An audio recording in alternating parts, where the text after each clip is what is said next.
Hello and welcome back to Terra, where today we have some pretty exciting news because a Primarch's return has been officially revealed. And it is none other than Perturabo, the Lord of Iron himself. Saying that Perturabo has returned is always one of those things that's a little bit kind of weird because, as we'll discuss today, he's always kind of been there, you know, he's never like given up on his hatred of the Imperium or his hatred of, well, most people, but it's good to know that he is actually clearly coming back in kind of a more central role within the narrative. And in particular, he has got some artwork released. This is the first official artwork of Demon Perty. And as you can see, it's a little bit dark, but it is like, this is genuinely a fantastic thing to have because Demon Primarch's Perturabo, and to be honest, Demon Primarch's Rogal as well, are two characters that we know bits about them, but there is so many details we've just never had. There is one description of Perturabo, which we'll talk about today, coming from a short story as a Demon Primarch, but because Demon Primarchs can change form and because the description is very vague, we never really knew what he'd look like. But now it looks like he is some sort of obliterator god monster. I mean, he just looks pretty cool. If you're an Iron Warriors fan, you'll be very excited. The reason this is coming up now, and the reason he's not getting a model, is because this is all going on, apparently, in the background of an upcoming campaign the Games Workshop is going to release. And this campaign is all set around the world of Cadia, or the world... the part of space where the world of Cadia once existed, at the very least. And as you can see, we've got a whole bunch of lore that is coming out in the near future. The Lord of Iron is sensible enough to stick to his strengths, so while Abaddon the Despoiler pursues his own wide-ranging plan to conquer the Imperium, the Iron Warriors will do what they do best, besiege it through grinding, brutal warfare. A good siege doesn't have to be confined to one planet, and slowly expanding the front line towards the heart of the Imperium is the goal, no matter how long it might take.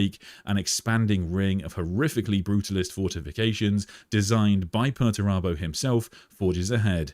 Entire worlds turned into keeps, their resources plundered to the last stone, so the Iron Warriors can raise walls that cross entire systems.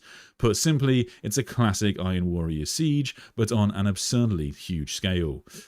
Battle by battle, the infinite Citadel will creep towards Terra, leaving no foe behind that might disrupt plans. When significant resistance comes to stop them, they will simply dig in and claim the defender's advantage.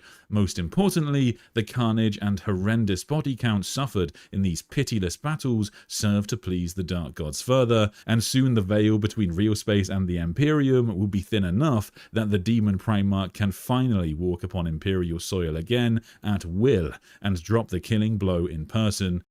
This is a really interesting development for the character of Perturabo because the nature of his role within the forces of chaos has always been very kind of questionable. As I say, there are so many things that we know he has done over the last 10,000 years, but generally speaking, he has remained on the world of Medrengard within the Eye of Terror and kind of orchestrated stuff from there, or he has been taking part in the wars that make up the great game of the Chaos Gods. There's not been too many times he's actually been able to manifest completely within the galaxy because he is a demon and it requires a huge amount of power just to summon a being of that magnitude.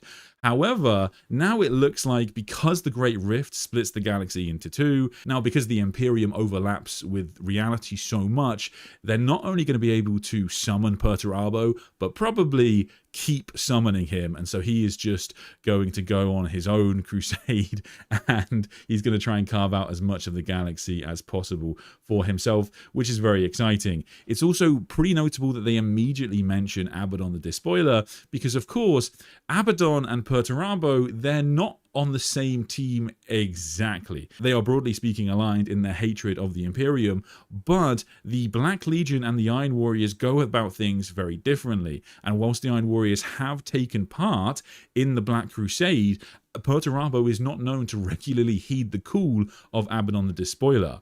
But as a demon, Perturabo is unable to properly lead a conquest against Terra unless he accomplishes what he aims to, which is basically drown the Imperium in so much warp stuffs that he's able to manifest completely.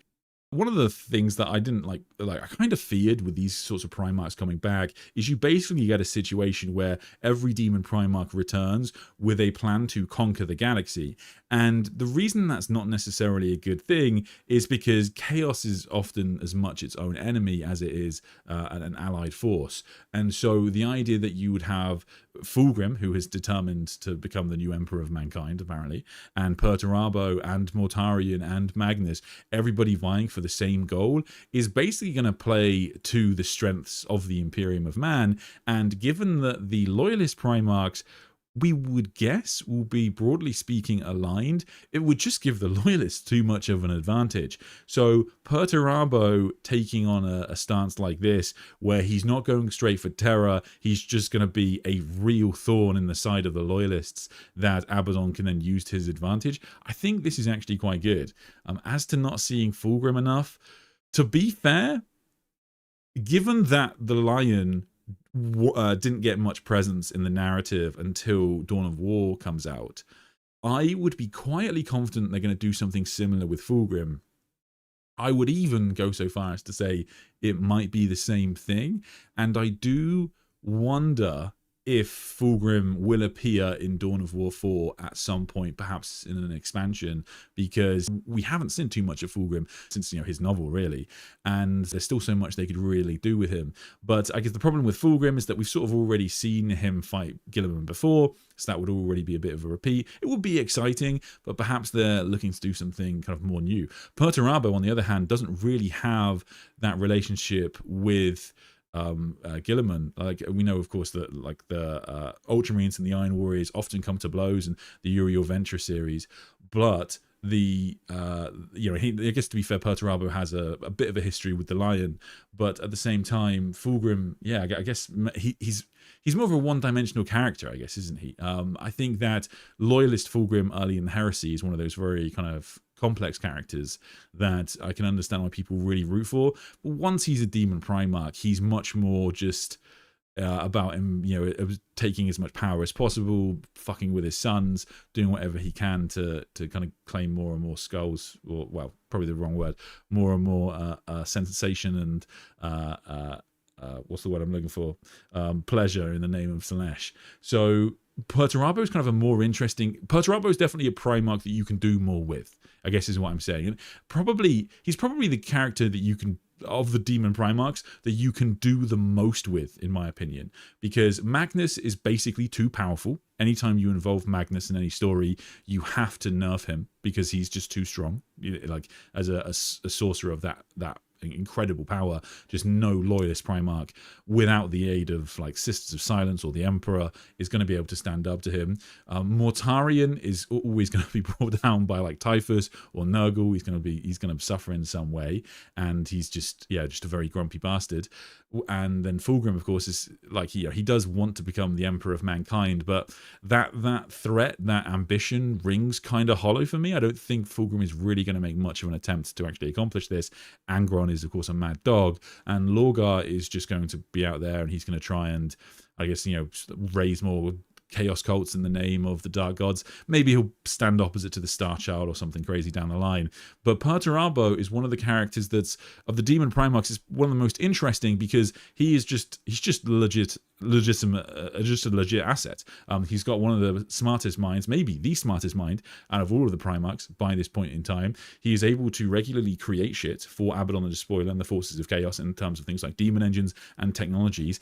And the Iron Warriors lore, the little lore we have on Perturabo, kind of implies that Perturabo has been behind more than you might suspect. So there's a short story where Perturabo speaks to the Honzao Halfbreed, who's an Iron Warrior Imperial Fist chimeric space marine who's created in the Angel Exterminatus book at the end, and he speaks to this Iron Warrior, basically Warsmith, and when he does that, he kind of implies that he knows that Cadia is going to be destroyed, and he knows that all of this stuff has been going on for a long time, and a lot of it may be by his own design.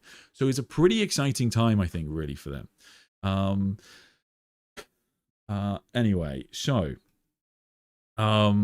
Yes, I've got a few recordings I want to play, so I'll go into them first before I answer some more questions. I think one of the big questions people are going to have when it comes to Demon Primarch Perturabo is he a Demon Primarch, interestingly, and why would he become a Demon Primarch? The first question comes, I think, a lot from like misunderstanding or Reddit misinformation, YouTube misinformation. The truth is, Perturabo has always been a Demon Primarch. He has always been referred to as a Demon Primarch in pretty much every single Chaos Space Marine Codex. It's been incredibly consistent, and he has even appeared as a Demon Primarch in a short story. So whilst he doesn't take center stage very often, it's been pretty consistent across 40K's history, or at least most of 40K's history, since the Primarchs were created. As to the second question, that's a much more interesting question, because a lot of people like to point to the fact that during the Horus Heresy, he was not a fan of the decisions Horus Lupercal was making. So during the Horus Heresy, as the heresy goes on, and especially as the siege goes on, Horus becomes and appears more and more insane. And that's because Horus was playing a very, very long game that Perturabo didn't understand. But it, of course, appeared to Perturabo and others that what was happening is Horus had taken these bargains, this power from these dark gods, and he was just being utilized as their puppet. And so a lot of people saw that and therefore went, well, then why would Perturabo, having seen this, and it's a pretty big deal in the Siege of Terra, why would he then follow on from that and become a Demon Primarch himself? Because he has to seek ascendancy. He has to essentially sacrifice a lot of Imperial Fist gene seed in order to achieve ascendancy himself. So why would he even want this if he knows that there's a massive downside? But fascinatingly, during the Siege of Terra, Perturabo, right at the end, does have a pretty big switch in his mentality. And whilst he is not in this passage talking specifically about the idea of him becoming a Demon Primarch, he is definitely talking about the idea of him becoming a weapon. Perturabo is a weapon, the greatest ever born. His father used him as a weapon, time and time again, which suited Perturabo perfectly well. But his father never thought to show appreciation. He just kept using. One does not thank a sword, of course not. But Perturabo was also, unfortunately, a son. A son with a feeling soul. He never asked for a soul, or that tie of blood, and would have been happy to have never known them. But there you go. A sword with a soul would learn to hate its owner if its edge was never sharpened, or the blood was never wiped from it. Hating his father became easy, eventually. Eventually it was a natural state. It became his hard edge, self-sharpening. Then his brother came along, with a hate all of his own, and the rest seemed so straightforward. Hate ebbs. Horus, born from the first to greatness and favor. Likeable, no, more than that. Irresistible. They seemed to have so much in common. But Horus was always more of a dress sword than a working blade. Things began well. Events unfolded that Perturabo was eminently suited for. Promises were made. A bright future was negotiated. A configuration of the human Imperium better befitting a son like Perturabo. But slowly, he was used by Horus as he had been used by his father. He was left to achieve the near impossible, and rebuked when the near impossible was as slow to achieve as the near impossible always is. And Horus left him to it. The dress sword remained in its gaudy, ornamental scabbard. So did any appreciation. That was bad enough, but bearable. Then, the promises broke as easily as a chair's headrest or a patch of wall. Supremacy was always his goal. His supremacy. The future that would allow for it was not the configuration that Horus had shown to Perturabo to entice him.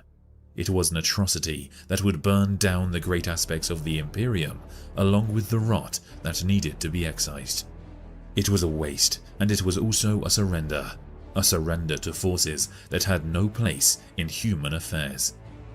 Perturabo does not surrender. Horus's idea of victory was not a victory at all. Whether Perturabo took the palace or not, it was not a victory that the Lord of Iron could cost out. It was an unviable position, a victory he calculated to be impossible. He studies the data scrupulously, and it never lies to him. Having learned to hate Horus as much as he hated his father, Perturabo resolved he would not waste a single further soul on the effort. There was nothing to be gained. Perturabo double-checked the calculations and quit the field an hour later. Logic says the Lord of Iron can go back. Horus is about to triumph. That's what the data says. Damn Horus to hell. That's what hate says.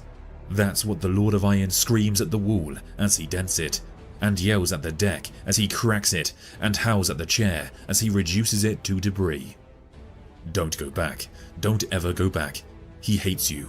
He will not forgive. He will not find mercy in his heart.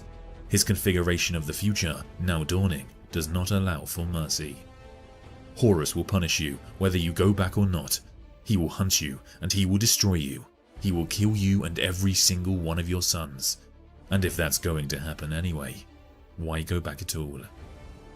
The Lord of Iron sits on the deck, hunched over, and watches the data talk in calm blue twilight tones.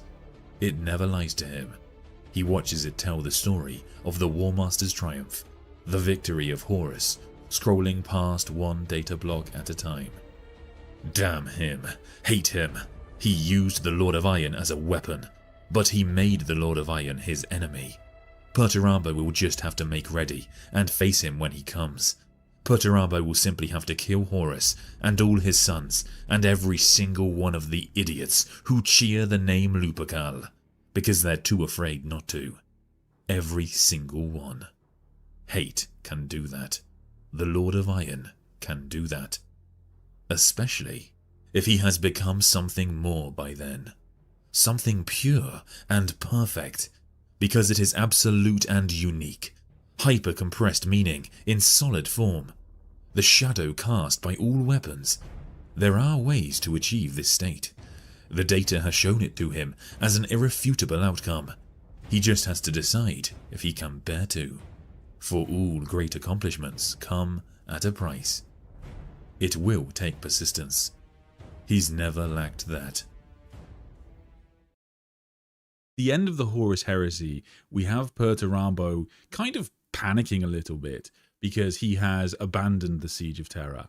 Perturabo has grown increasingly annoyed for a long time as Horus has kind of kept him at arm's distance and kind of just allowed him to run the show and seemingly done nothing according, from what Perturabo can see. And in particular, Horus Lupercal has kind of behind the scenes allowed and orchestrated stuff so that Perturabo committed to the Saturnine Gambit, which was an attempt to end the siege very quickly. That ended in quite a decisive Imperial victory, which really kind of annoyed Perturabo and embarrassed Abaddon, and it was a whole shenanigan. And after this, when Perturabo kind of goes to Horus and he's almost apologetic, Horus reveals that he's sort of known what's been going on the entire time, and eventually Perturabo just leaves the siege. He just abandons the Siege of Terra entirely, and Horus doesn't even follow him because by that point, Horus knows he's done enough to win the Siege of Terra. And so Perturabo has left, and that's where we get that passage where he's talking about how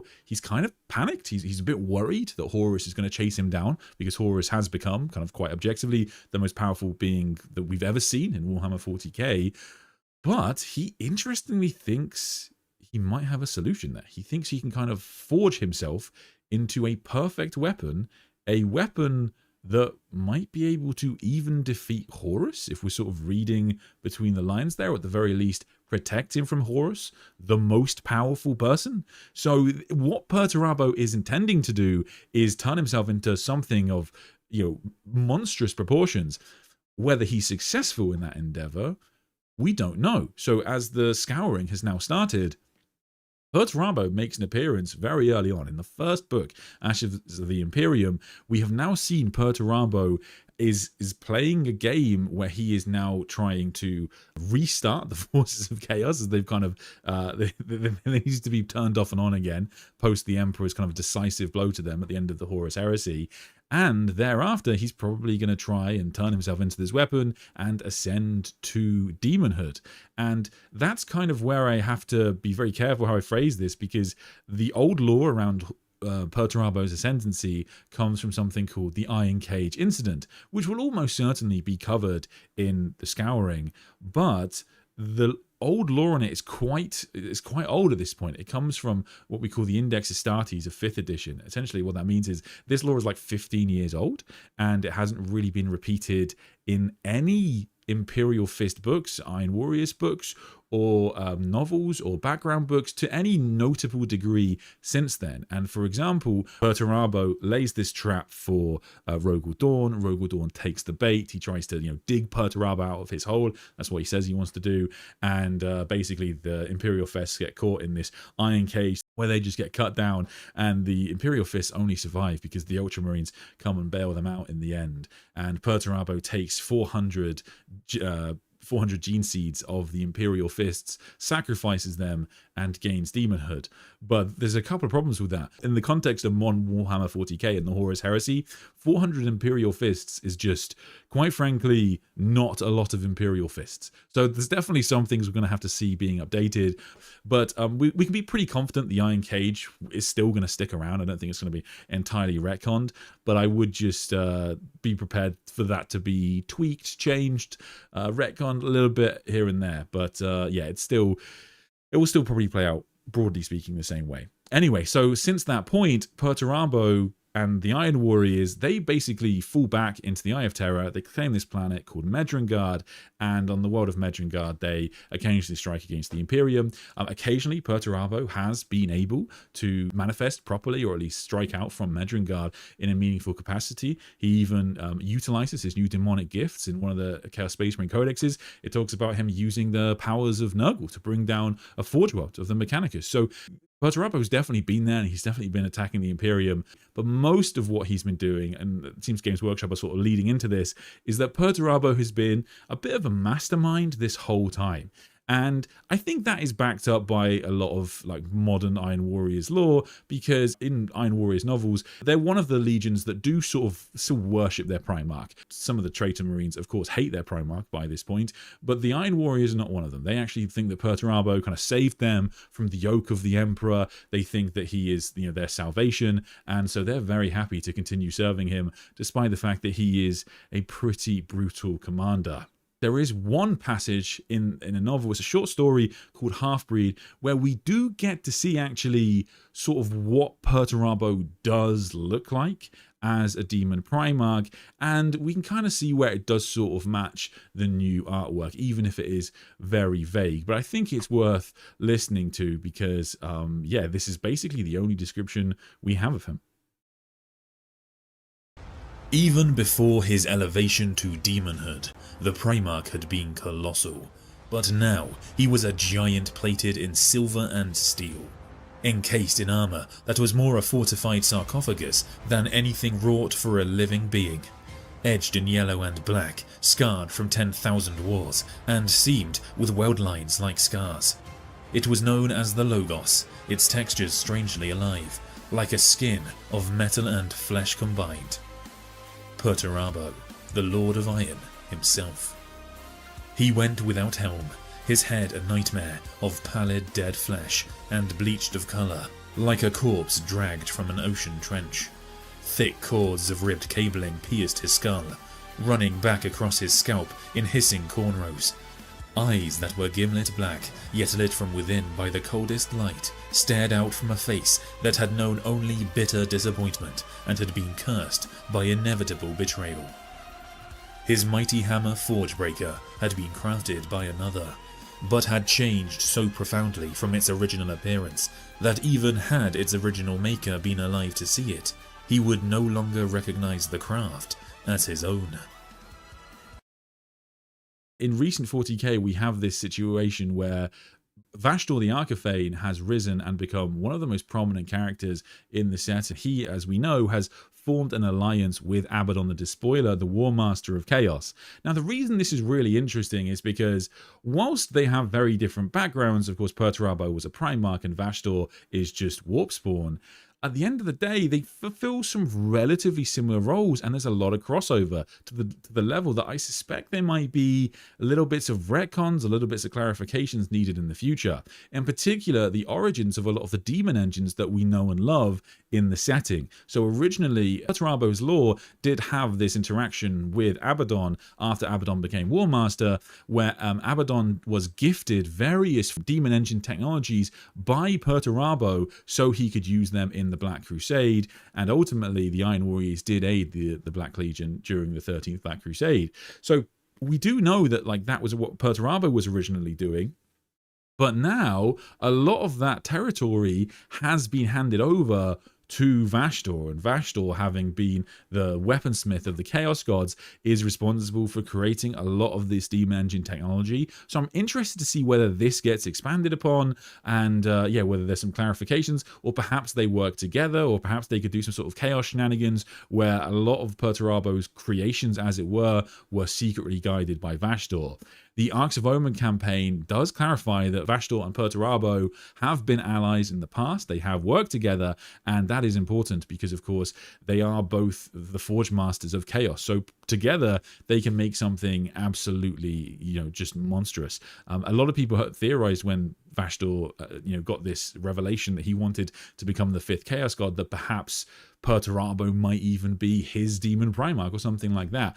Whilst I don't think that is the case, I think they're in the long run going to fulfill very different roles. So Vashtorr is going to become this character who allies with Abaddon the Despoiler, and he basically is he's going to become the backbone of the Black Legion, basically, because if you have a look at Vashtorr's kind of color scheme, it's much more in line, not with the Black Legion, but what we might expect some of the Dark Mechanicum forces to have today. This does match one of the original Dark Mechanicum schemes, and I suspect that's basically going to be his role in the future, just kind of like the head of the Dark Mechanicum. And just as the Mechanicus is fundamental to the Imperium's progression in the future, the Dark Mechanicum has the same impact on the forces of chaos. Whereas Perturabo, of course, is making his big play. He's creating his Grand Citadel and he's pushing that out, and ultimately it's going to allow Perturabo to manifest continuously, I would guess, or maybe an Angron type deal where every time Angron's killed, he can manifest again in 8 weeks, 8 days, 8 hours.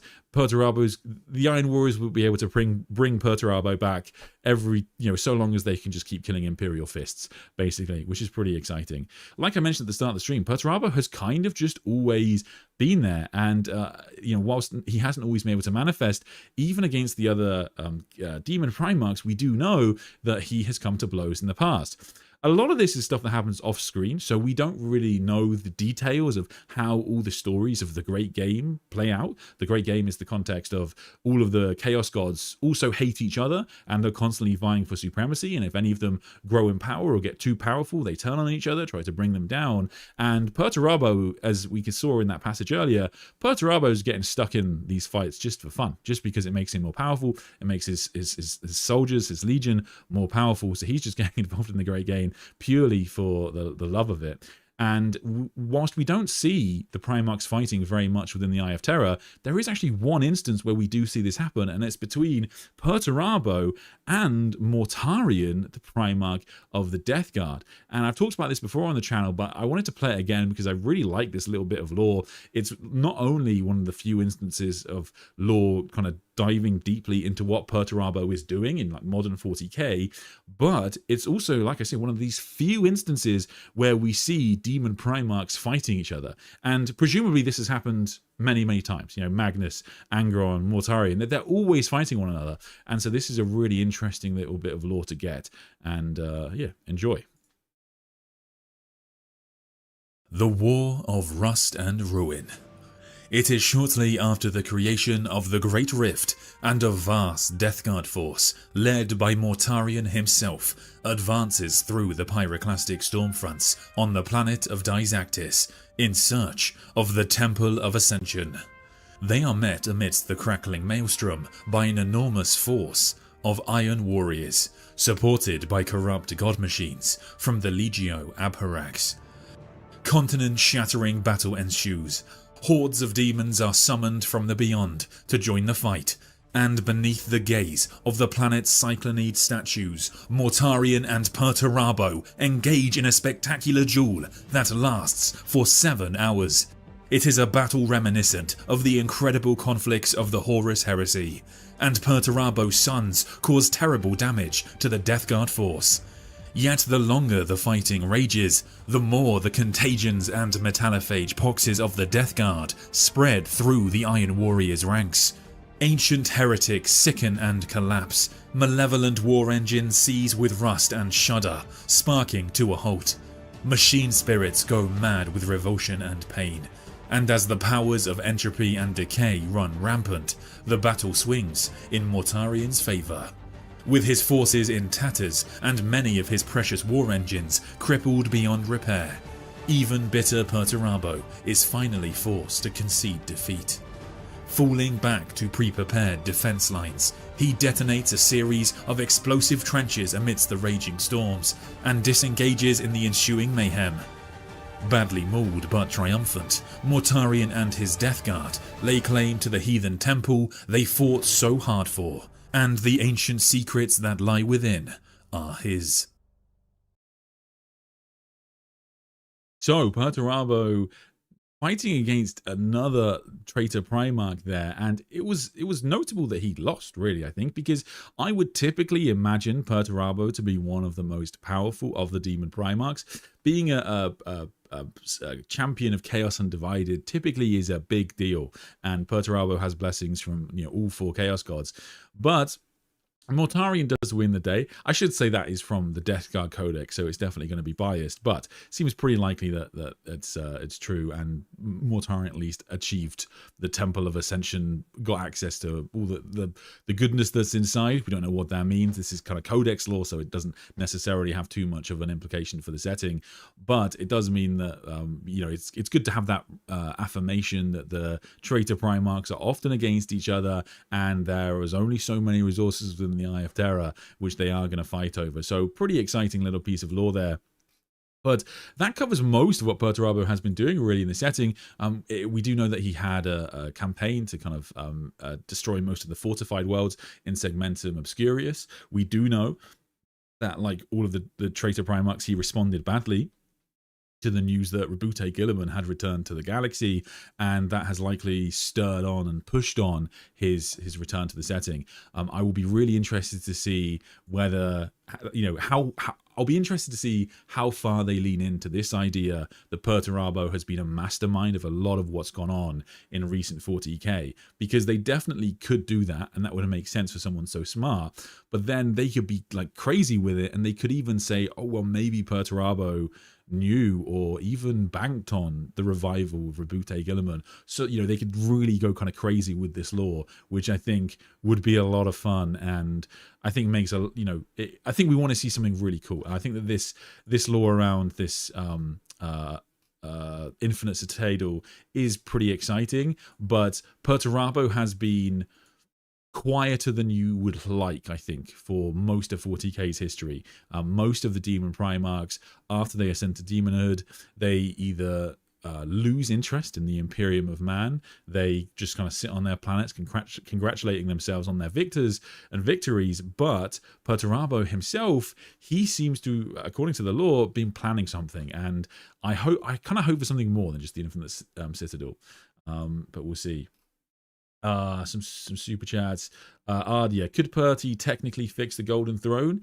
I think he's definitely up there as one of the Primarchs more technically gifted. That is less of a focus of his skill set in the books. It's more so his dominance of a Siege Master. One of the more famous passages from the lore comes from his interactions with Rogal Dorn. I've got pretty far into the stream without focusing too much on Rogal Dorn, really.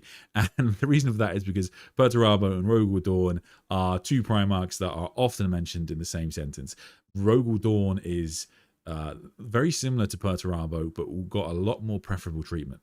So during the Siege of Terra, during the Great Crusade, back when Perturabo was a loyalist, he was a pretty staunch loyalist and very loyal to the Emperor's cause and ideals. But he got some really kind of tough jobs, and Perturabo wasn't favoured like Dorn was favoured. So Rogal Dorn was requested to become the Praetorian of Terra and kind of reinforce the homeworld. And in addition to that, we see, for example, the Iron Warriors getting these really like horrible campaigns where they fight against Xenos. There's one Xenos campaign they're involved in where the Xenos are able to utilize their powers to slow down time, and that forces the Iron Warriors to age very drastically during the battle. And so they fight some pretty horrific wars of attrition, which is basically what they were designed to do. And Perturabo isn't really liked by many people because he is a very harsh leader. So when he takes command of the Iron Warriors, he quite famously subjects the Legion to decimation, not because the Iron Warriors are like necessarily the worst Legion or even close to it, but because they should be the best and they're not good enough. And so he has, it's like Roman, yes, it's from like Roman history. What was the phrase I'm looking for? It's from like Roman. It's the type of decimation you had in Roman times, where like 9 Iron Warriors have to beat the 10th to death. Pretty horrific form of decimation and punishment. And likewise, he would later on enact the same punishment upon his homeworld of Olympia, which we see in his Primarch novel after the homeworld rebels against the Imperium. And not only that, he like nukes a planet, he kills his own sister. He nukes a city on the planet, he kills his own sister, he orchestrates like a meeting with the leaders of the rebellion, and then he just kind of kills them all and sends their heads back. He is not open for negotiation. He is a pretty brutal man. But anyhow, Nathaniel, member for 25 months. Thank you so much, man. Thanks so much to everybody who supports the channel.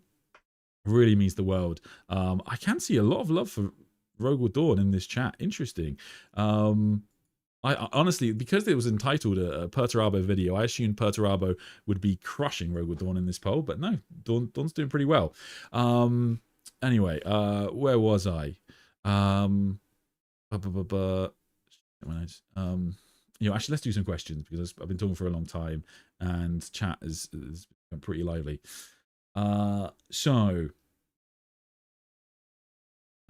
everybody. Anyway, okay. Sandman going live at the same time as Law Crimes guys to see who draws the bigger crowd. I promise that's not the intention. I'm trying to stream every week, Wednesday and Sundays. So yes, I have like an official schedule now, which I'm trying to stick to. Occasionally I'll miss the odd one if I'm trying to get like a video out or something. But yes, I'm really trying to stick to that at the moment, just to kind of make sure it's regular. If we ever get an end game for 40k, they should make Perturabo and his slow, steady siegecraft the first to reach Terra. It would be interesting. I mean, one aspect of Perturabo's return, which might get an expansion, is his relationship with Lionel Johnson. So in the story Fallen Angels, that story takes place relatively early on into the Horus Heresy, and it covers the Dark Angels going to, basically the Lion is trying to guess what Horus Lupercalis wants in the future, and he kind of does guess correctly. And so he thinks, well, if for some reason, who knows why, Horus isn't killed on Istvan 5, then his next play will probably be to move towards taking Terra. He has to take Terra, and so the Lion takes the Dark Angels to a Forge World to recover these siege engines that Horus had commissioned.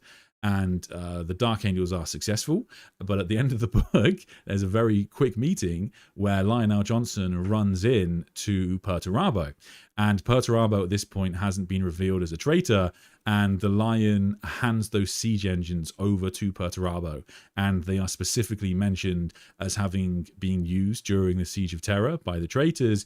And in addition to that, the Lion, we know, feels bad about it because when the Lionel Johnson returned, he fights against this demon type thing. We don't really know exactly what it was, this kind of warp creature that takes on the form of all of the Primarchs. And when it takes on the form of Perturabo, it uses this guilt against the Lion and says, if you'd been more astute, then you would have seen this betrayal coming. And whilst I think it's a bit too harsh to hold this over the Lion's head too much because we're Lion Simps on this channel, but more importantly because it's at that point in the Horus Heresy where even the Emperor hadn't foreseen Perturabo being a traitor. So I don't hold this against the Lion too much, but at the end of the day, it does come, it's a stark reminder of the sheer arrogance of Lionel Johnson, because when the Lion meets Perturabo in that scene, The Lion is basically just there trying to get support from Perturabo for his inevitable bid to become the next War Master once Horus has been dealt with. And so it would be good to bring this up again in 40k, because it would kind of play to the Lion storyline of him being a more humble character now, but also it would be good for Perturabo to have something to rub in his traitorous loyalist, that's Freudian slip there, in his loyalist brother's face. So it would I think you'll probably get a Lionel Johnson Perturabo fight at some point. As I mentioned earlier, like, Uriel Ventress and Honzao have often been opposite each other in the books, but at the same time, Perturabo and Guilliman don't have a massive history of a relationship, so I think you're more likely going to get Guilliman, but we'll see. Either would be good. And the other option, of course, is that we get another loyalist Primarch. We don't know exactly when this Demon Purty model is going to come. They are directly leading into a Demon Purty model being released, because, as the article says, this is all about the Iron Warriors gathering enough planets, gathering enough power so that Perturabo can manifest properly within the galaxy. So it's definitely coming. But probably about halfway through next edition, I would guess. However, around that time, we are also due. I'm going off the Lion Guilliman timeline here. We are due another loyalist Primarch, and I'm still banking on Jagatai Khan. I'm still a Khan fan, but I do think that of course, Rogal Dorn versus Perturabo is always going to be a huge draw. I kind of suspect they'll want to write the Iron Cage lore first, and you can always just build up to Rogal Dorn's return by delaying it. But objectively, that would be a big plot line for the setting, and I think people would really enjoy it. So yeah, it's a pretty exciting thing, and pretty exciting times. Jagatai Khan versus Perturabo would also be completely epic. It'll be good to see the Lion fight Peter Turbo. I reckon he could take him now that Russ is busy. Johnson will be useful for a change. each to their own, brother.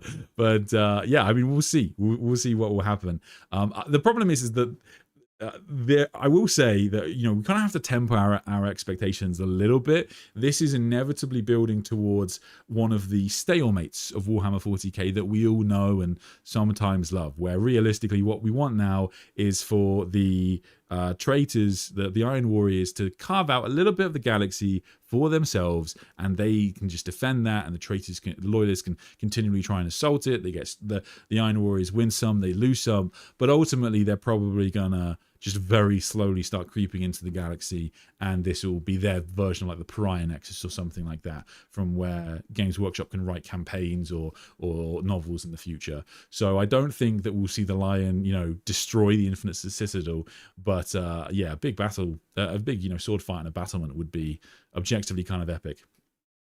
I think that having Perturabo being able to use like long range firepower, it's just it's a bit more interesting, isn't it? Because everyone being a Blades Master, it is cool, but I don't know, it's nice to have the diversity in combat. Why the wait after the fall of Cadia to return? It's a great question. Yeah, we don't know. I suspect that the obvious answer is going to be that now that Abaddon has been successful, then Perturabo is going to be able to utilize the fact that the warp has spilt out into real space, and he's going to be able to use that to summon himself more frequently, just as Abaddon can, and he's going to be able to summon demons more easily, all this sorts of thing.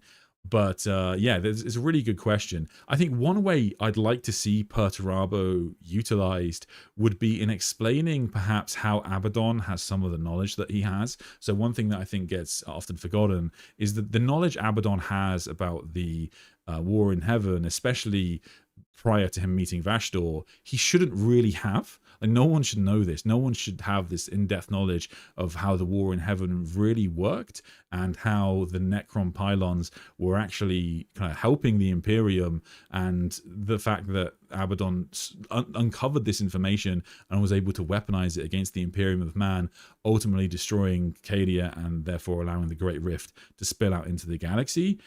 Like, I think a solution to that could be Perturabo. Like, I don't want everything to come from the Chaos Gods. So the idea that Perturabo actually uncovered this information on some campaign and he fed it to Abaddon through some back channels so that Abaddon would work to this goal, which is what Perturabo wanted all along. You could do things like this, where you can have Perturabo be the mastermind that we want him to be, and we don't need him to be the War Master, but if anything, he might be more impressive as a character, as he's the man behind the man. You know, he's actually the real brains of the traitor forces, and yeah, you know, Abaddon's going to have to constantly be cautious of that as to whether, because, you know, Abaddon's as I mentioned earlier in the Saturnine book, Abaddon gets played by Perturabo. Basically, he thinks that it's like a great, you know, position of honor, and he wants to lead the Justarian into the Saturnine Gambit, but actually Perturabo wanted Abaddon to lead it because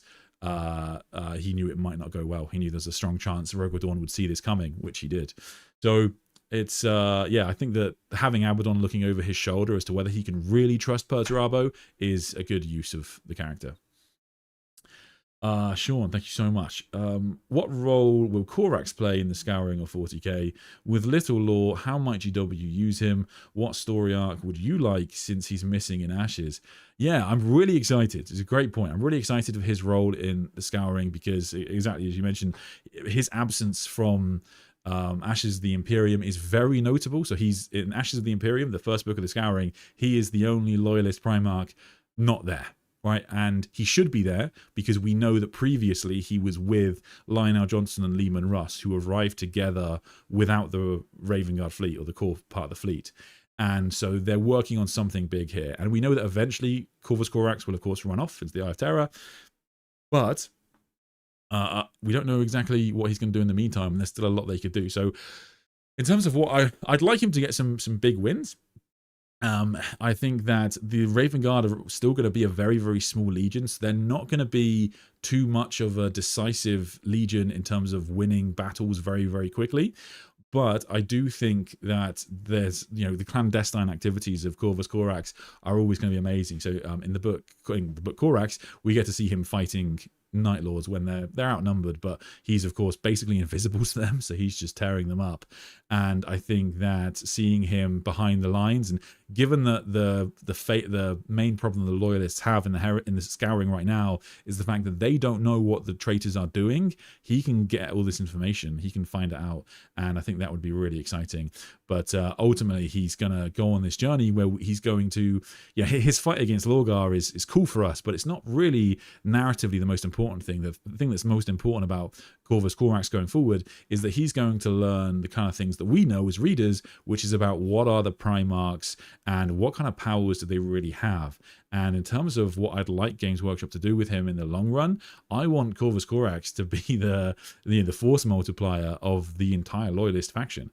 Because once he returns to Warhammer 40k, he is going to have this understanding of the Primarchs ultimately having this kind of core of warp stuff, and the fact that you can utilize that warp stuff to, basically become the most powerful psychers in the setting. So just as the Lion has his Forest Walk ability, all of the Primarchs should have stuff like this, and Corvus Corax's return could change everything, because he's going to make everyone else better in that respect and more interesting.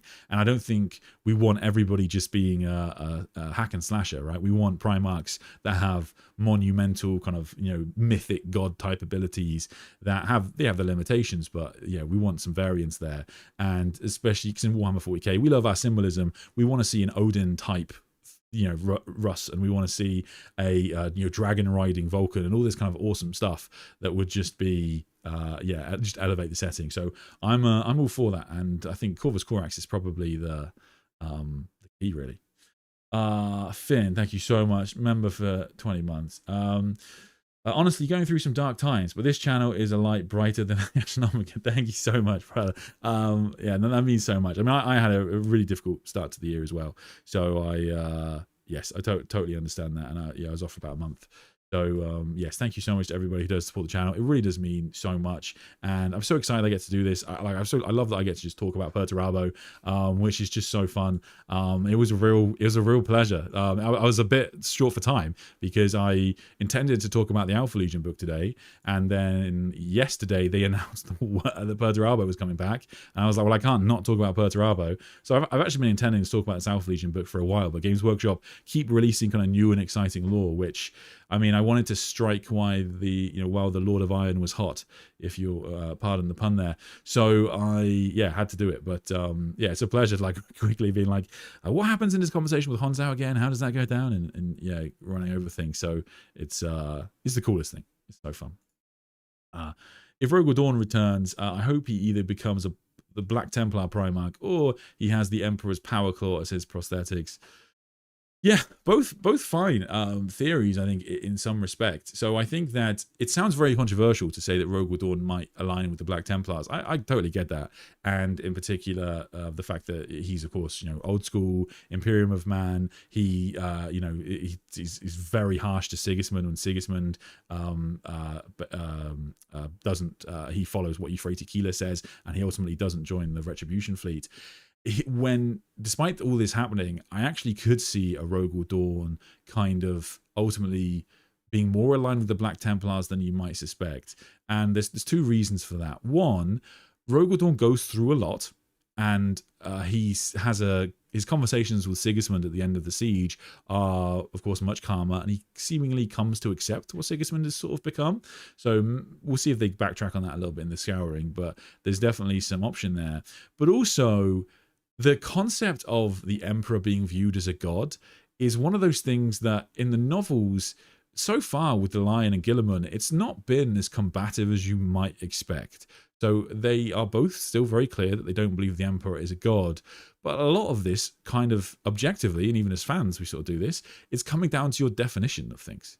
So the idea that people view the Emperor as a god is one of those things where it's like, we know that the Emperor didn't view himself as a god, and that's typically the official stance. And I think that by most people's definition of what a god is in like modern Terran times, the M22, M21, sorry, then at the end of the day, we probably wouldn't view the Emperor as a god. But in 40K, it's this viewpoint of like, well, if he looks like a god, acts like a god, talks like a god, is he just a god? And the idea that the Rogal Dorn is going to be infuriated with the idea that some of his sons worship the Emperor as a god, I don't see it happening. And the greatest evidence I would say for that is Massinius, from the Dawn of Fire series. So Massinius is a key character in the Dawn of Fire series, which is like a central 40K series, and he is of the White Consoles chapter, also in the Laws of Silence book, very good book. And the White Consoles are an Ultramarine successor chapter who believe the Emperor is a god. And even though they believe he's a god, they're not as fanatically as the Black Templars, but of course they're sons of Guilliman. So Guilliman asks Massinius about this. What's the deal? What's up? I said the Emperor's not a god. Why are you doing this? Why do you believe he's a god? And Massinius gives this kind of response of like, well, I mean, to us, it's sort of semantics. M3, sorry, I've got my time. Yes, it's M3. I tell a lie. I'm streaming to you guys from thousands of years in the future. So yeah, when Guilliman speaks to Massinius, Massinius says, well, at the end of the day, he kind of, to us, he looks like a god and acts like a god. So we kind of just treat him as a god, and we're not like religious zealots about it, but we do think of him as a god. And Guilliman, he's one of Guilliman's favored sons. Guilliman gives him a relic power fist, and Guilliman gives him a lot of respect. So I actually think that the idea that it'd be impossible to work a Rogal Dorn into aligning more with the Black Templars, not impossible. I mean, the Imperial Fist will always be his core boys, but perhaps you'll see more allying there. I don't know. Top 5 1v1 Primarchs for the Great Crusade. Great question. Top 5 1v1 Primarchs in the Great Crusade. Sanguinius is pretty much always going to come at number 1 for most people. I think the Lion is definitely going to be up there. I'm going to go... I think I would go Russ and Angron. And then 5th... Yeah, it's tough. There's lots of Primarchs you can make the case for, definitely. Horus, the Khan, even Conrad Kurz, Fulgrim... All excellent choices. I think I would probably... if I was making a video on it, I'd probably want to say Conrad Kurz for fun, because it would be fun to justify Conrad Kurz. But he is actually he's a much better fighter than you might expect. And especially before all the demon nonsense comes in, he is incredibly good. The Lion would ultimately, utilize his Primarch abilities to beat him. But outside of that, Konrad Curze is very difficult to beat, and even Sanguinius, despite the fact Sanguinius was in his dressing gown at the time, couldn't find and kill, Konrad Curze. So it was, yeah, I'd probably go Curze. You forgot Magnus who wins it all. That's true. I mean, yes, if you're willing to utilize proper warp stuff, then Magnus all day. Fair enough. Yeah. So many Perturabo simps. It's cool that he's coming back, but the guy failed. He failed his father, he failed humanity, he failed his sister, and most importantly, he failed himself. Oh, I'm going to guess you're an Imperial Fist fan, but fair enough. I mean, so I guess it depends on your failure. So I think my greatest example of a Perturabo failure, which I think just sucks, I hated that it happened, is in the Siege of Terra. So, oh God, I'm trying to remember which book now. So in the book, The Last Wall, I think it is. If that's wrong, chat, correct me. But in the book The Last Wall, there's a fight over the siege port. And at the end of the book, Perturabo and Rogal Dorn come face to face, near enough, right? They're pretty much face to face. And at that point, Rogal Dorn is trying to, encourage Perturabo to fight him, man to man. Let's do this here and now. And Perturabo says no. He says no. He says, I'm not going to fight you, because he says, what I'm going to do, Dorn, I'm going to orchestrate this siege. So I tear down your fortress. I'm going to kill every single one of your sons and all of your brothers. And I'm going to kill your father in front of you. And then I'll kill you. And not long after that, he would leave. And I'm like, oh, you took a big game to then leave the Siege of Terra. And maybe the Iron Cage can kind of bring some of that back. But that was, it's like anything. It's the same with Lehman Russ, right? Lehman Russ does, this huge speech. And when he talks to the lion, he says, I'll rip your throat out. If it comes to it, I'll rip your throat out. If you ever threaten my sons again, I'll rip your throat out. And when they actually fight, the lion just disarms him in seconds. It's nothing. So it's just kind of like, yeah, I mean, it's if you do one of those speeches, you kind of have to deliver. It would be another equivalent would be Jagatai Khan and Fulgrim, right? You want Jagatai Khan, at least pre-demon Fulgrim. You would want Jagatai Khan to kind of kick his ass very quickly, or else the Khan looks a bit silly, because the Khan's speech to Fulgrim in Scars is very much like, if we were to ever fight, it would barely be a fight. I would ruin you. So to then see Jagatai Khan not kick Fulgrim's ass would not land very hard. But yes, in terms of him failing generally, it kind of depends what you mean. I think most people are pretty accepting of Perturabo's failing as it is, because he was really up against it in the Siege of Terra. So all of the demon Primarchs, when they become demon Primarchs, they're very powerful, but they become the worst teammates you can possibly get. And Horus, of course, increasingly, at least he appears mad, and he starts focusing on fighting the Emperor in the warp. So it's all a bit of a challenge for Perty. So yeah, he's carrying a lot of weight himself. During the Horus Heresy, what happened? Fulgrim tried to sacrifice him to gain more power, and he gets poisoned.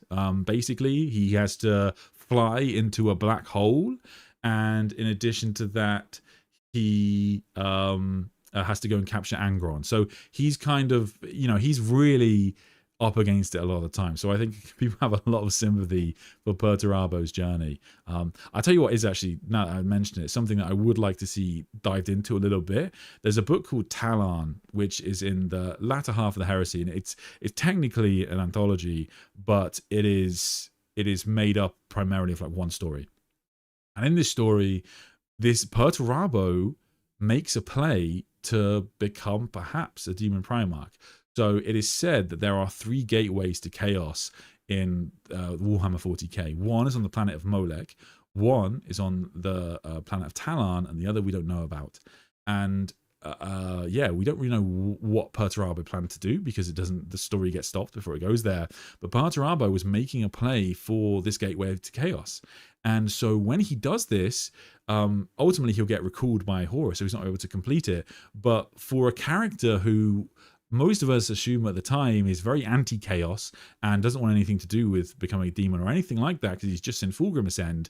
This is a very interesting play. So I don't know if chat whether you have any theories as to what Perturabo was seeking there, but it is interesting because most of the time I see people saying like Perturabo never sought demonhood, he never wanted anything to do with chaos. I do think, except for that one book in Talon is the only exception. So yeah, it's a really, really weird one. And it's also, we never really explore that lore of this gateway to chaos again in the setting. So it's one of those little tidbits of lore that they sprinkle in, and it's a big deal in the Heresy. But yeah, then it never really gets picked up on. So I hope they do something with that. That would be cool. Have Perturabo go back to Talon. That would be awesome. I don't think it's that far, actually.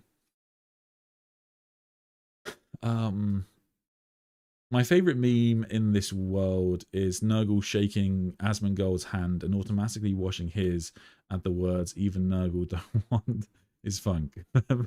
Fair enough. Maybe I appreciate that chat. Maybe by mentioning Asmongold's name, this will get suggested on one of his streams or something. Thank you for, hey buddy. I'd then love to see a clash of ideals between Perty and Dorn. Faith versus raw logic, with Dorn vexed by Perty at his change initially, discarding pure logic for faith with pragmatism. Fair. I mean, I think what I would quite like to see is a very confusing ascendancy, right? So I would like to see Perturabo, from what we can see in the scouring, Perturabo he's making the same mistake everybody makes. He thinks he can use chaos to his own effect, and ultimately everybody fails when they think this. So Perturabo thinks he can kind of utilize the forces of chaos. He comes up with I don't think he'll necessarily seek ascendancy so much as conduct a very big experiment using like Imperial Fist gene seed and warp magic and all this kind of crazy technology. And I would like to see that. I'd like it to be left up to the reader to decide whether Perturabo succeeded or not, because he's going to ascend to become a demon prince. But the question is that what he actually wanted, or has this backfired and the Chaos Gods have now asserted control over him where previously they hadn't? But I mean, he sort of operates on a whim, and clearly he can make moves against Nurgle or servants of Nurgle, and yeah, he's still rocking on as no problems. But at the end of the day, I think I would like to see him try and conduct some sort of big experiment, and maybe it backfires, maybe it doesn't, but that would be cool because I like this lore of him attempting to forge himself into the perfect weapon. I think it slaps, to be honest with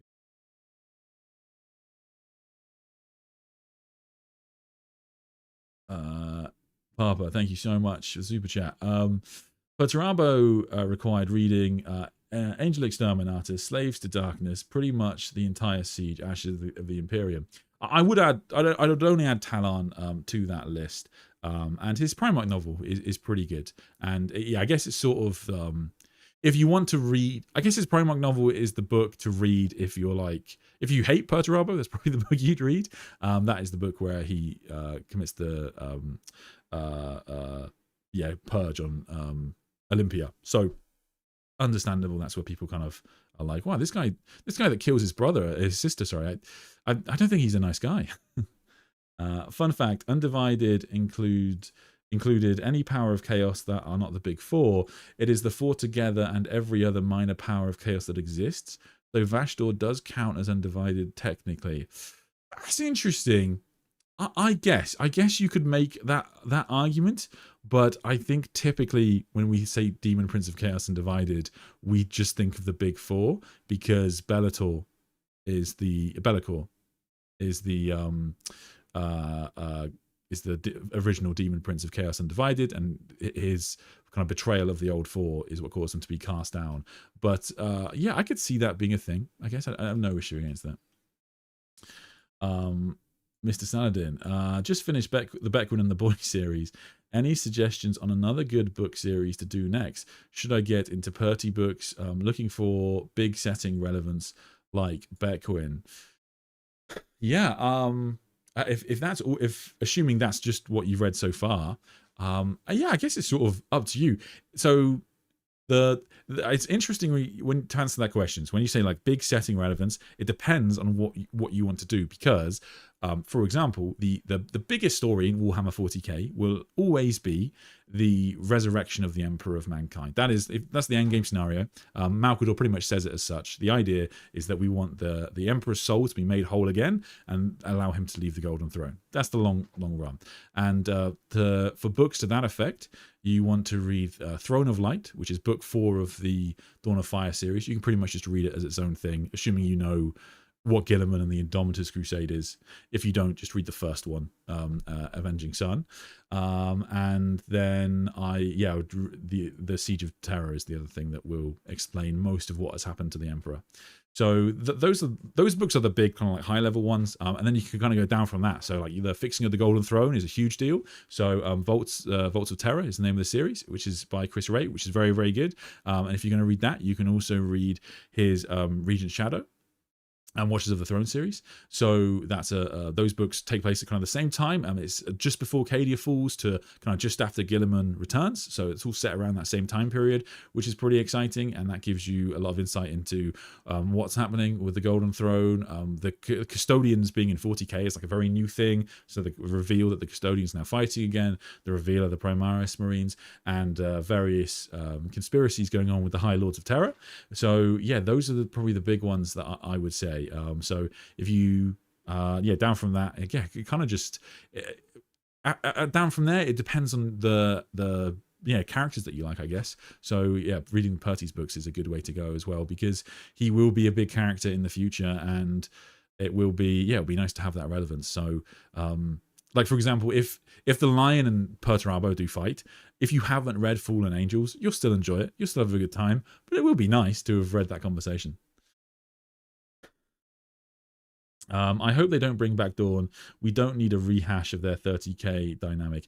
Yeah, I totally respect that. I'm not saying that's an absolute rule, but I don't want that to be the setting. I'm with you. I think that the setting is better if it is changed to what happened in 30k, or a development for those characters, because at the end of the day, we've all seen Perturabo and Rogal Dorn kind of hurling insults at one another, and given that neither of them can actually die, how far can this go? And I guess the Scouring will give us a victor, as it were, which is Perturabo. Sorry, but at the end of the day, yeah, it'll be do we just want to see the heresy repeated? Likewise, I probably don't want to see Dorn on Terra. I probably want to, when Dorn does return, I wouldn't mind him being near Perturabo, because it would be switching the dynamic. Now Rogal Dorn would be the besieger, and the Perturabo would be defending his little empire, and so yeah, that would be a good switch. Likewise,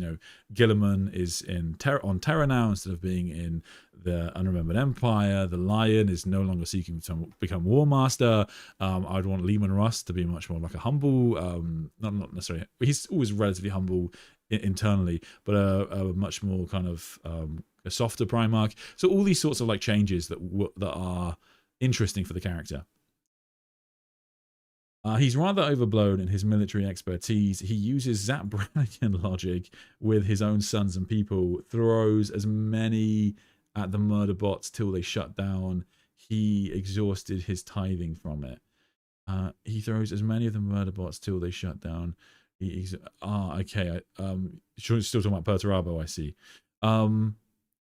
Perturabo, no, I don't think that's fair. I think that, Rogal Dorn is hyped in the Siege of Terra, and people very much do mention that without Rogal Dorn, things probably would have gone very badly.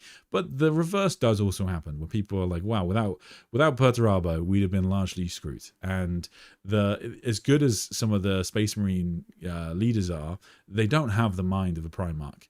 And so Perturabo is a big deal. OMG, Dorn comes back as a Dreadnought, a heretic dread.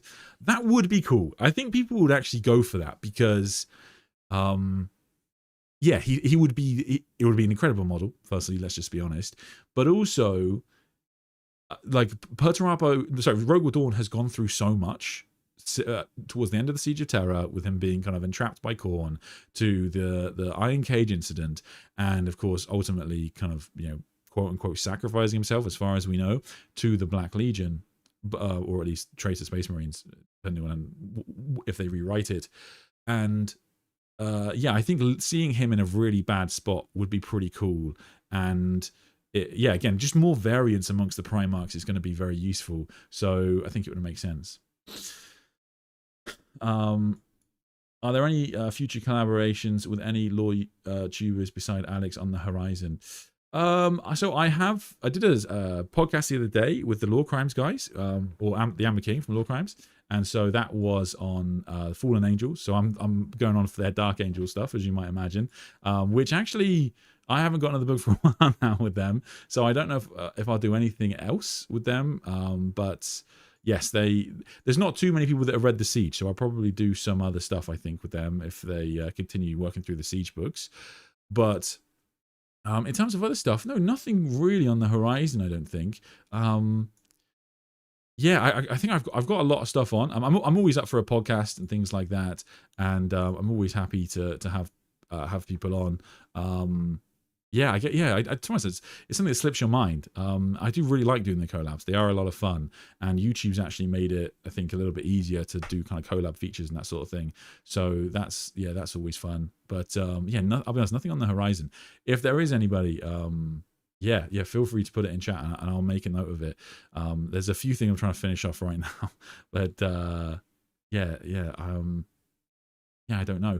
I think a lot of people as well don't really do collabs so much, especially because I do things live, and a lot of people don't really like doing stuff live because, of course, yeah, they like to prep their stuff, which is perfectly reasonable. So it's yeah, it depends on the type. I think also that having people do voices for stuff is very useful. So yeah, I need to lean on people more for that kind of thing, actually. Off topic, but do we know if Valdor Spear... Oh, I think it's actually the first King in Yellow mentioned. Well, actually, we had the Beckman, but... do we know if Valdor Spear tells the future or just a future? Loving the streams, brother. Keep going. Thanks so much. So, as far as I'm aware, there's no law around it saying that this is just a possible future, or it could be misinformation. It just says it reveals truths to the wielder about the person who struck. So, for most commonly, it's revealing to Valdor names of demons that he kills. But yes, when he gets the vision of the future, when he strikes Abaddon, that is more of an exception than what usually happens. Normally what happens is he finds out things about like their motives and what they're doing, and so it is there's even a suggestion that the spear was given to Valdor to temper him. Almost he's too good at killing. I think that is actually a suggestion in Valdor Birth of the Imperium. The Emperor was like, you're too good at killing people, so we're going to give you this spear to temper your abilities.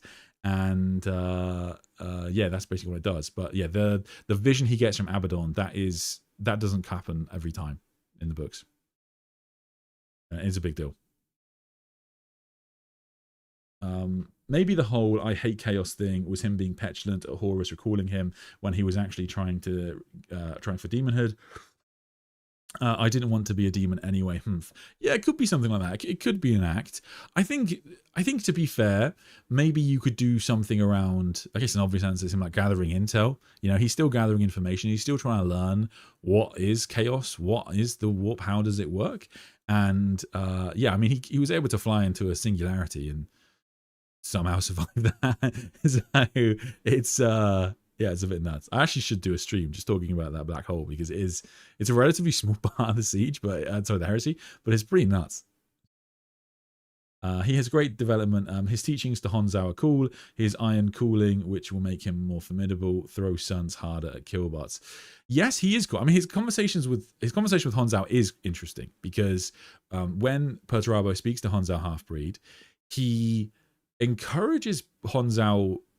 He just encourages Honzao, really, I think is the first thing to mention. So he says to Honzao, like, you should fight me. They're playing a game. Perturabo likes war games. And they actually play like a game that involves like a metaphor for the fall of Cadia. And he says that he wants Honzao to fight him as himself, not try and fight him as other Iron Warriors, Warsmiths would fight him, or something like that.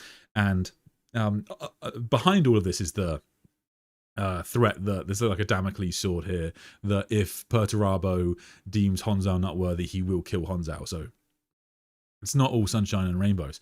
But yeah, he is surprisingly encouraging in that passage, and he says yeah, you can do it. Like, and then when Honzao is successful in a part, he's like, see, I told you it could be done. And you're like, you do watch this, you're like, it's surprisingly chill for a demon Primarch Perturabo, but maybe 10,000 years has allowed him to chill out. I mean, maybe to be fair, it's just like the Iron Cage is the victory that he needed, and he's proved to himself that he's the better strategist compared to Dorn. Because if you're not familiar, Dorn and Perturabo used to play a lot of strategic games, and when they did so, Dorn would usually win.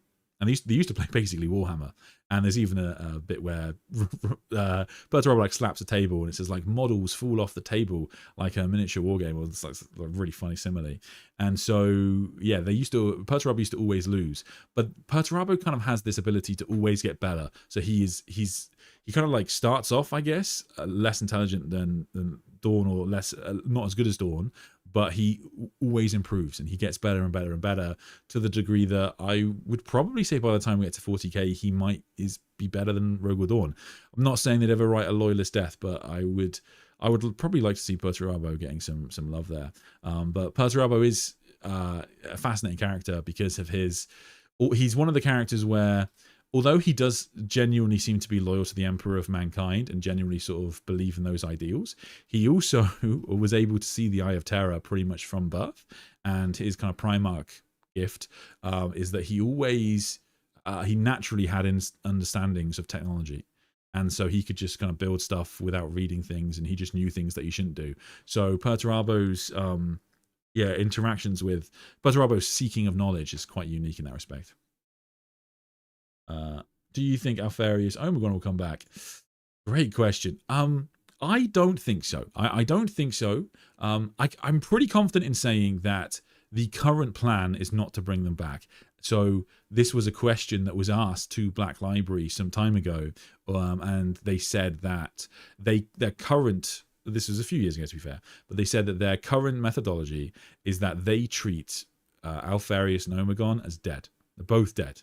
That doesn't mean that can never change, and a new management, a new writer, a new plot device might well change that, but currently that's how we see them. However, in terms of I can be pretty confident to say that Alfarius dies in Praetorian of Dawn. Be pretty confident about that. So I talked about this with Josh when I had him on the channel, and we were talking about this idea that when like Ferrus Manus dies and when Alfarius dies, they both kind of explode. It's like a thing that seems to happen when Primarchs die. There's like a big burst of light, and then the book pans over to Omegon, and Omegon has the realization, I am alone. And so that very much seems pretty conclusive that Alfarius is dead. As to whether Omegon dies, however, or Alfarius Omegon, depending on how you define it, we don't know. I guess that book hasn't officially been written, and it would be very easy to write that book that as a question mark. You know, if you had a passage, like for example, the way 40k authors would typically do this is earlier into the book, before Omegon fights Guilliman, they would have a scene where Omegon is in a control room and he's messing around with some teleporter technology, or they would have it where he's discussing the concept of switching with one of his sons, and could any of his sons actually fight against Guilliman.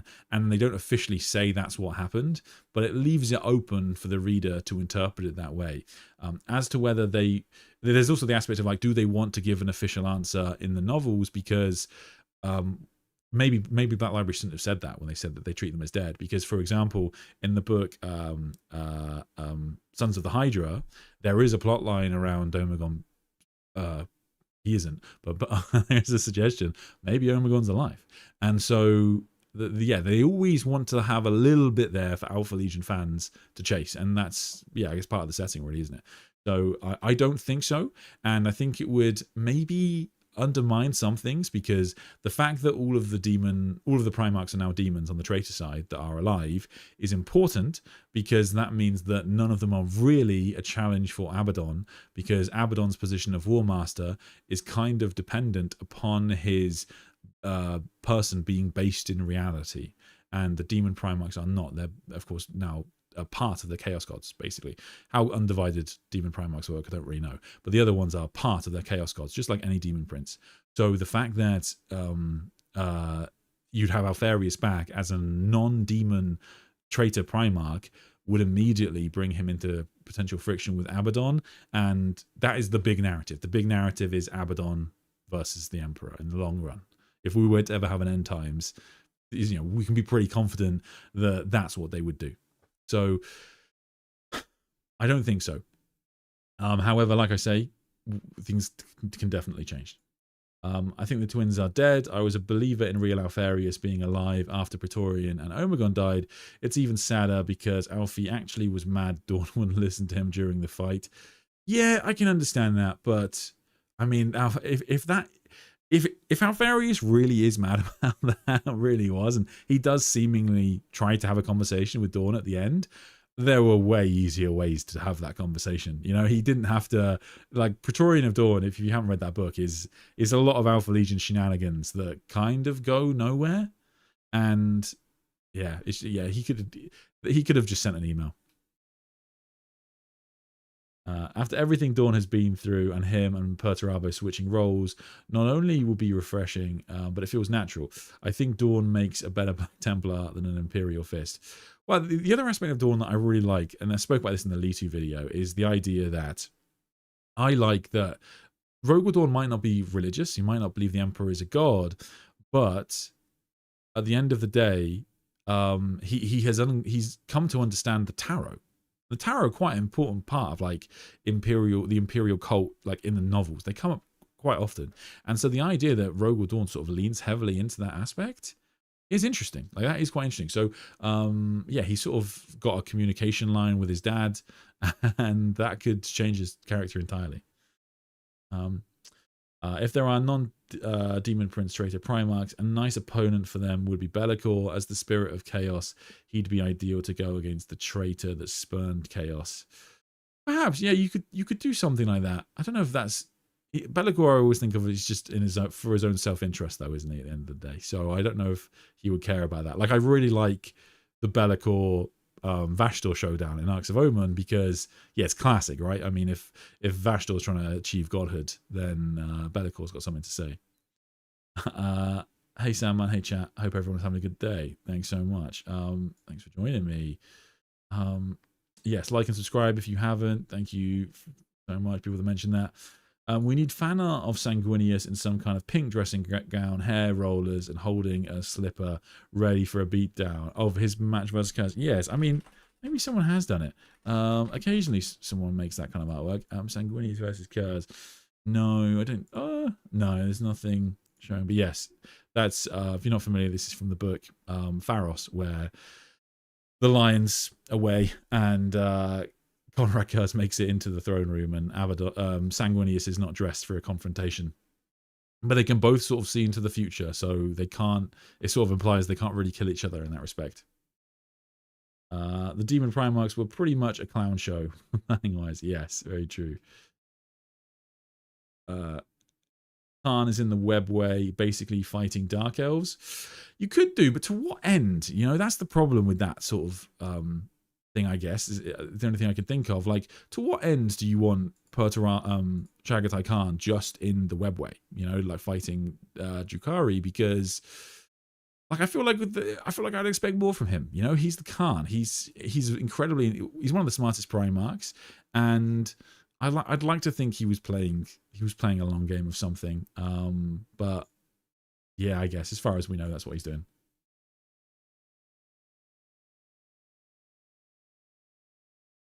I wonder what Perty's ability would have been if he didn't turn to chaos, like how the lion has Forest Walk and Corvus has emo form. Yeah, I mean, so he does have his ability to kind of see the Eye of Terror at all times, which is yeah, pretty ominous. And he has this ability to sort of understand technology very, very well. And he's one of like the fastest learners out of all the Primarchs. But yeah, he is definitely incredibly technically gifted, but for example, there's a bit where he seemingly implies he sort of looks up to Vulcan a little bit, and Vulcan's perhaps a bit better than him, and Vulcan makes for him like a toy. It's like a perpetual motion engine little toy thing, and he treasures that. So Yeah, I guess that would be an interesting relationship in the future. Have we had any lore on Be'lakor reacting to Perturabo or Lorgar being undivided demon princes? Can't remember if Be'lakor being the first and only was purely old world AOS lore. Good question. Yeah, so nothing as far as I know. I've never read anything about that. Yeah, it's supposed to be the same character for both. So in Total War 3, they lead much more heavily into that lore, but I would assume it still applies for 40k. I wouldn't assume it's a different character at all. Ricardo, hey bud. Malcador says that if Dorn tried to learn about the warp, he'd go mad. Dorn was made to master 3 dimensions, not the numberless of the warp, but tarot equals tool to learn without interacting directly. Interesting. Yeah, I guess maybe that's a good way to explain it. But I mean, he's gonna have to learn about the warp a bit. Like he's up against Demon Perty, right? Angry moaning Perty was so on point on the way to the siege. Yeah, I mean, yes, he's I mean, as we saw in the passage earlier, he's basically been pretty consistently disrespected. He hated how bad his demon brothers had gotten, definitely. Dorn is going to come back so strong and angry that he would whoop Turbo Peter with one hand tied behind his... Wait a sec. Nice. Yes. You know what? It's funny because normally most of the heresy you think, oh man, Perturabo needs an easier time, right? And then the Great Crusade. But if the Iron Cage is just brutal, then yeah, maybe Dorn will be deserving of a win. But I think it's kind of fair because Dorn is one of the few Primarchs I think that he makes very few genuine mistakes in the Siege of Terra and the Horus Heresy, so he kind of crushes it. Whereas pretty much every other Loyalist Primarch makes some pretty big errors or misses some pretty big things that you wouldn't expect them to. I guess if Lorgar is totally devoted to the gods, I can see him being an undivided prince. But I hope Perturabo is either unaligned to Vashtorr or something different and new. I think you'll definitely get something different and new. We can be pretty confident he is a demon prince of Chaos Undivided because it says he uses the gifts of Nurgle, for example. But yeah, I think that he's something new in the sense that he's tried to forge himself into a weapon and was either successful or maybe not successful in that endeavor. So yeah, I hope that, yeah, I think most people will be satisfied with that. And I think it's one of those things, a lot of this stuff gets believed very widely that like Perturabo isn't going to become a demon Primarch because you know, a bunch of YouTubers make that video and then it gets spread. But yeah, the truth is it's actually been pretty consistent. I think in like every Chaos Space Marine Codex that I've ever checked, it says Demon Primarch Perturabo. How is the World Eaters still around given their combat doctrine and their Primarch not being much of one? Yeah, it definitely a challenge. And of course, Khan the Betrayer, of course, you know, it's been a disaster for them at various times. So yes, you are right. They are regularly attacking one another. Exactly how they haven't gone extinct entirely, yeah, we don't really know the full details of it. There are people who have been recruited into the World Eaters in the novels, but yeah, I mean, they're obviously generally focused on killing, maiming, burning. So yeah, it's definitely something you have to kind of suspend your belief for. But yeah, there's more lore to it now, I guess. Lorgar being Be'lakor's mirror works for me, but Perty works better if it's the undivided, as in a minor aspect of chaos, instead of the big four together, because Perty doesn't fit the four. I guess, to be fair, we haven't had too much lore on him, so maybe he'll fit the four more in the future. And, for example, like, I can understand feeling like that now, but maybe during the scouring, we'll see Perturabo's ascendancy and we'll see the Chaos Gods directly intervening or manipulating things to ensure Perturabo's ascendancy, and at that point it will feel more natural. But right now, I understand where you're coming from. Never quite got the codex limitations. Makes total sense in a world without Primarchs, but it was written in a world with the Primarchs, and in the end, each Primarch still controls every chapter. Yeah, I get where you're coming from. I guess, yeah, The chapters are supposed to be able to be independent, although yeah, they're pretty much biologically and the programs to basically follow their Primarch. So it is yeah, I get where you're coming from, but even Gilliman, to be fair, largely thinks of these things as a bit of a mistake now, so it kind of makes sense. And ironically, of course, the title of War Master is used with some consistency through the history of the Imperium. Do you think we'll see Perturabo invent any new demon engines? You know what, it's funny, now you mention that, I feel like I haven't actually spoken about the new Defiler model. Oh, it's so good. I don't know if you guys have seen this. 1 second. Yes, should get this in the stream because it's fine. If you have not seen this model, this is the new Defiler model. The game, you know, Perturabo has been cooking, I guess. But it is really quite something. If you're not familiar with the old Defiler model, it is, you know, it's a classic. It's a big walking cramp. People love it, and I'm sure a lot of people will prefer it to this one for nostalgia's sake. But I gotta tell you, this is stunning. I'm so happy. I can't wait to get this. I don't actually know when it's out, but it might be out already, to be fair. But yeah, I fucking love that. So yeah, I do think you'll probably get some sort of new demon engine model. People have always really enjoyed them. It always gives, the nice thing about modern Space Marines, or Space Marines in the modern tabletop, is that there is a very clear distinction now between Space Marines and Chaos Space Marines, instead of just being a bit spikier, because of course this Chaos Space Marines lean very heavily on tech and weaponry and vehicles from the Heresy, and styles from the Heresy, and in addition to that they've got all this demon nonsense going on, whereas the modern day Space Marines have Primaris stuff. So there's a really big difference between the two, which is pretty cool. So yes, I'm very hopeful we get more demon engines in the future, and if both Perturabo and Vashtorr have been working on demon engines over 10,000 years, I mean, we need some more, GW. We need some more, and ultimately we need more you know, levels in Space Marine 2 where, you know, dreadnoughts chuck shit at them. That was, let's face it was awesome. Question for you, where do you draw the line between liking you cause most similar to me type of POV, or genuine friendship because the lion considered Curse his closest brother? I guess it's sort of, yeah, I don't really mind either, to be honest with you.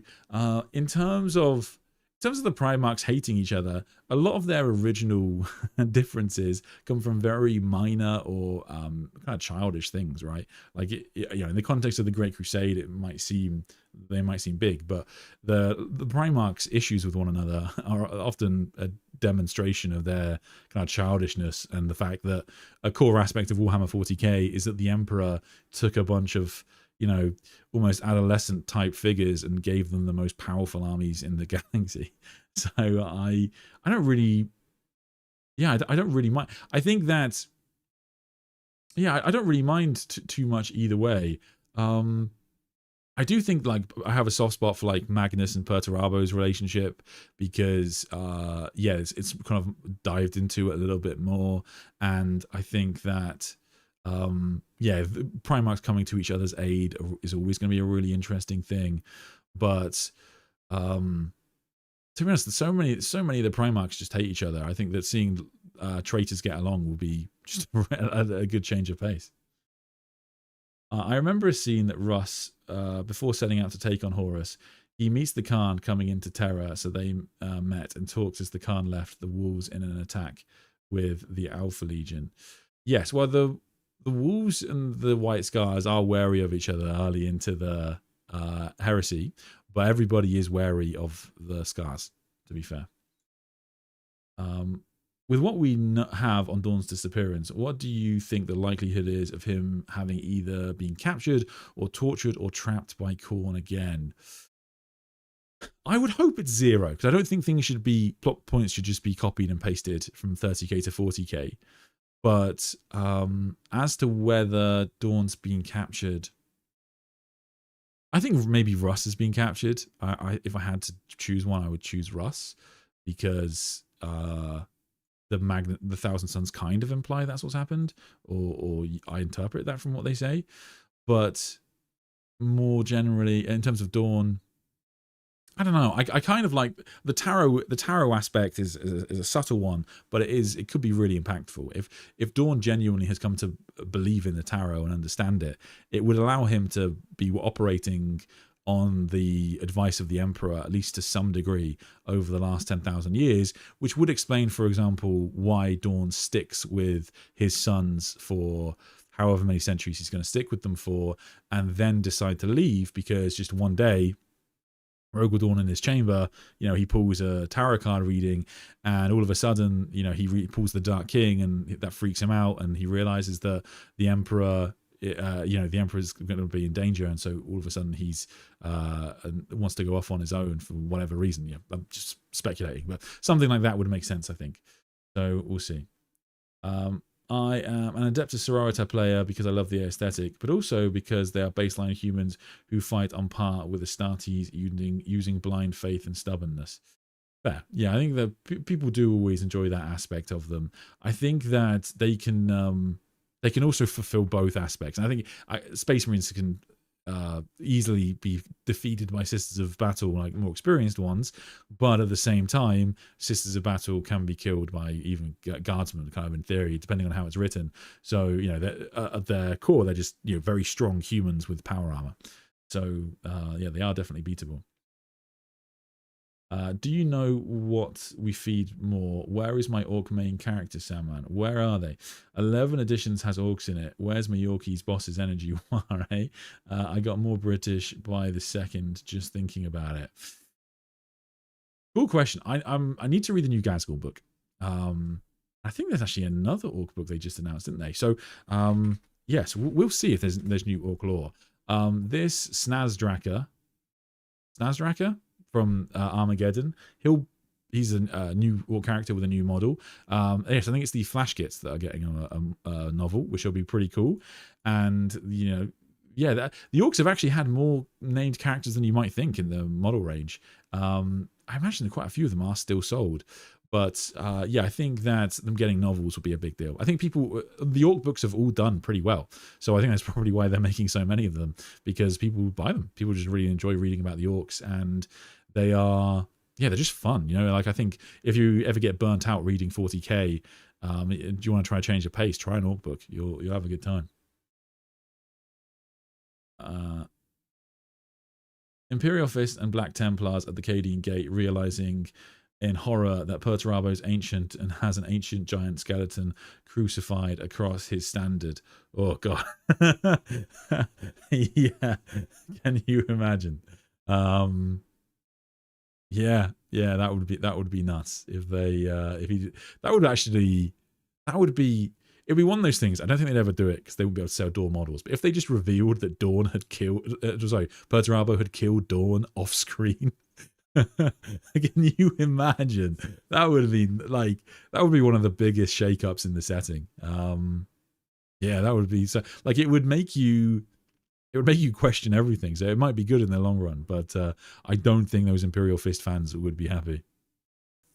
So, Perturabo is back, and he is definitely bigger than ever, and I suspect better than ever. He looks pretty terrifying, and I can't wait to see what they do with this storyline. I'm sure a model is not that far behind, and I am really, really excited for this.